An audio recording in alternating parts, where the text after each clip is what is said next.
Hello guys, বহুত জল্পনা কল্পনার পরে আমি আজকে একটা ভিডিও শুটিংয়ে নিয়ে আসলাম শ্রীগৌরী হাই স্কুলের এখানে। মানে দেখতে পাচ্ছি নদীর জল একদম শুকিয়ে যাচ্ছে। তো এই অবস্থায় আমি একটা ব্লগ ভিডিও নিয়ে আসলাম এখানে শ্রীগৌরী হাই স্কুলে। এখানে দেখেন স্টেশন কার আছে, ওইদিকে নদীটা পার হয়ে পড়িয়েছে। এইদিকে দেখেন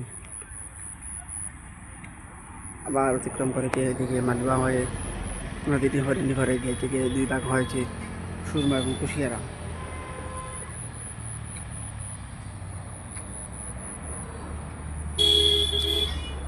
ওই দেখতে পাচ্ছেন আপনারা নদীর বিস্তৃতি। আপনাদের জন্য এই ব্লগ ভিডিও নিয়ে আসলাম।